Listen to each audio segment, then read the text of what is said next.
शुरू करें फिर फटाफट। अच्छा एक काम कर दो, जरा मुझे ये बताओ कि f x is equal to है 2x/3 माइनस एक्स,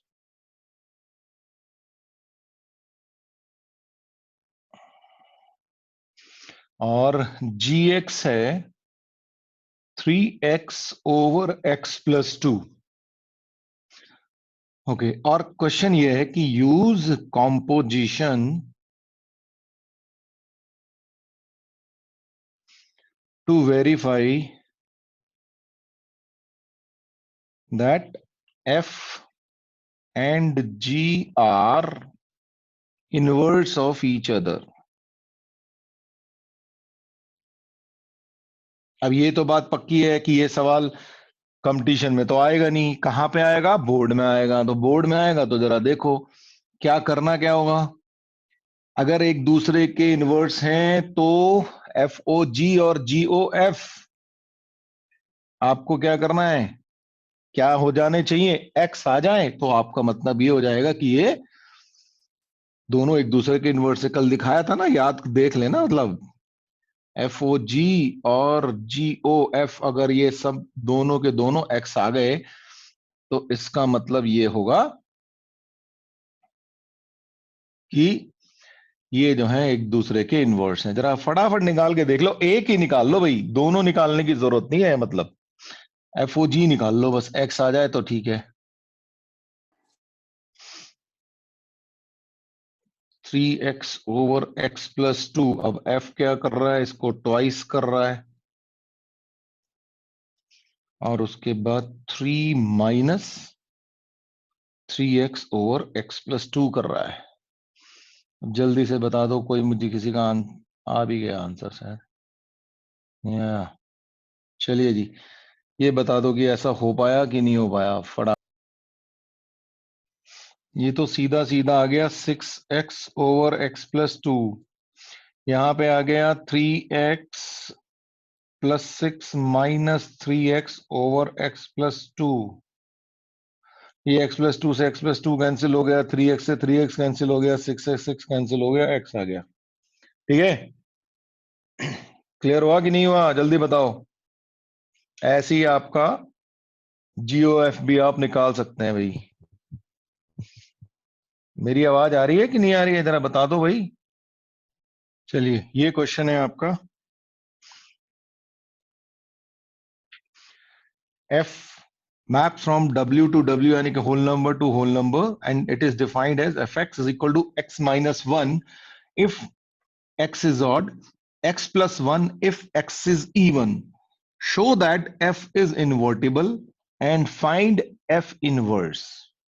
तो करना क्या है, पहले तो आपको ये दिखाना है कि इन्वर्टिबल है। इन्वर्टिबल के लिए आपको क्या क्या दिखाना है?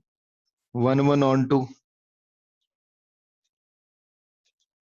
इन्वर्टिबल के लिए आपको प्रूव क्या करना है? ये 1 1 ऑन 2 है, क्योंकि, और फिर उसके बाद आपको इनवर्स निकालना है। जरा सोचिए 2 मिनट। देखो ये क्वेश्चन बोर्ड के लिए बहुत बढ़िया क्वेश्चन है आपके, तो जरा करें इसको एक बार। थोड़ा भूल गए होगे शायद, है ना? 1 1 देखें पहले तो। 1 1 के लिए हम क्या करते थे? x1 x2। अगर f(x1) is equal to f(x2) है, that should imply that x1 is equal to x2। ऐसा कुछ करते थे, लेकिन ये फंक्शन दो पार्ट्स में डिवाइडेड है, तो x इज ऑड और x इज इवन। तो हम केस बना लेते हैं भाई। Case 1, x1 and x2 are odd. तो क्या होगा? fx1 is equal to fx2। अगर ऑड हैं तो हमें क्या मिल रहा है? x1 -1, और यहां पे क्या मिलेगा? x2 -1, and this clearly implies that x1 is equal to x2। तो ये तो केस हो गया case 1, when x is odd. Case 2 क्या होगा? x1 x2 are even. तो तब क्या होगा, fx1 is equal to fx2 will implies that x1 plus 1 is equal to x2 plus 1. Again 1 से 1 कैंसिल हो जाएगा, तो x1 is equal to x2. तो ये, अच्छा क्या केस 3 हो सकता है क्या इधर कोई? जरा मुझे बताओ, यस और no, can there be a case 3 as well? Yes और नो प्लीज। भाई एक ऐसा भी सोच सकता है आप में से कोई कि अगर x1 इवन हो एंड x2 अगर ऑड हो, ऐसा ये भी एक पॉसिबिलिटी सोची जा सकती है।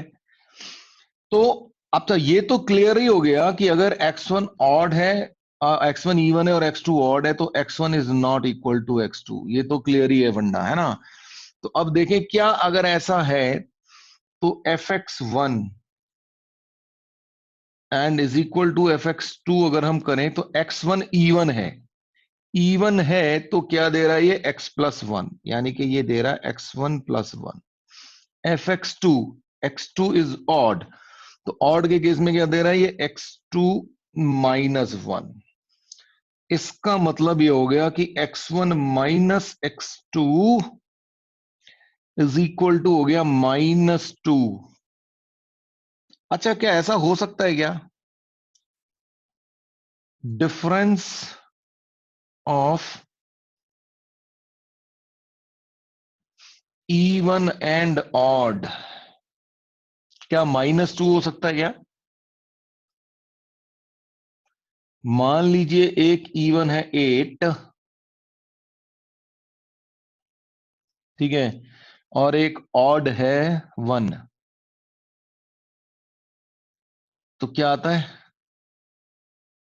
7। एक इवन है 6 और एक ऑड है 3, तो क्या आता है, यानी कि इवन और ऑड का डिफरेंस कभी इवन हो ही नहीं सकता, तो ये पॉसिबल ही नहीं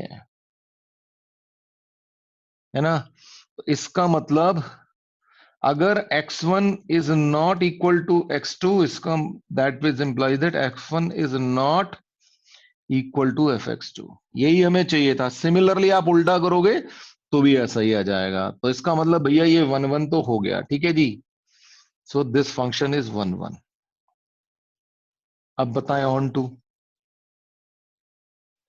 ऑन टू के लिए क्या होना चाहिए, codomain should be equal to range. अभी रेंज क्या है भाई, इवन और ऑड सारे नंबर्स हैं, वही कोडोमेन भी है, तो इसका मतलब ये ऑन टू भी हो गया। अब सवाल आया इनवर्स। इनवर्स में क्या करेंगे, आपका फंक्शन डिफाइंड है कैसे, f x is equal to, दे रखा है आपको x minus one if x is odd, और x plus one if x is even. अब हम ये मान लेते हैं कि पहला केस ले लें कि y is equal to when x is odd. अब अगर x ऑड है तो y कैसे डिफाइंड है, x माइनस वन। अच्छा, इनवर्स निकालने के लिए हमने कल क्या तरीका किया था, स्टेप क्या था हमारा, इंटरचेंज x एंड y। तो x और y को जैसे, अच्छा जब हमारा, एक चीज और समझने की बात है, x जब ऑड है, अगर ये ऑड है, ऑड में से एक 1 माइनस करते तो क्या मिल जाता है, इवन मिल जाता है, यानी कि y क्या हो गया हमारा, इवन है इस केस में, है ना? ये तो ऐसा हमेशा होगा। तो अब जब हमने इंटरचेंज किया तो हमारा x हो गया, y बन गया x, और ये बन गया y और माइनस वन, यानी कि y इज इक्वल टू हो गया x प्लस वन।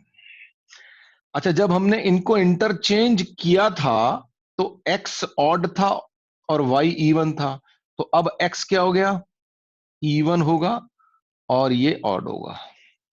तो इसका, तो ये चीज हम, ये कब आया हमारा, when x is, if x is even. ये हमारा फंक्शन डिफाइंड हो गया। और उसके बाद सेकंड पार्ट क्या होगा, व्हेन x इज ऑड। अच्छा, इसको आप याद करने के लिए f इनवर्स x लिख लेना, ठीक है ना। When x is even, when x is odd, तो हमारा फंक्शन कैसे डिफाइंड है, y is equal to x plus 1। अच्छा, अगर x ऑड है तो y क्या होगा, इवन होगा, और y इवन होगा हमारा। अब जब हमने इसको रिप्लेस किया, x और y को आपस में इंटरचेंज किया, तो हमारे पास आ गया y इज इक्वल, सॉरी ये तो x आ जाएगा ना, तो ये आ गया x is equal to y plus 1, यानी कि y इज इक्वल टू आ गया x माइनस 1। और इंटरचेंज होने के केस में अब हमारा x हो गया इवन, तो ये हमारा क्या आएगा, ये हो गया f inverse x is equal to x minus 1 if x is odd. Sorry, ये यहां पे मुझे इवन लिखना चाहिए था, सेकंड केस हमारा इवन है, तो ये इवन था और ये ऑड हो गया। भाई ये ध्यान करके जरा ध्यान दे दिया करो थोड़ा सा। और y है ऑड, ठीक है जी, तो x इवन। तो अब आपका f इनवर्स x कैसा फंक्शन हो गया, x प्लस 1 और x minus 1 when x, if x is even और इफ x इज ऑड। तो ये आपका इनवर्स हो गया। आराम से कर लो, बोर्ड के हिसाब से बहुत क्रिटिकल सा क्वेश्चन है।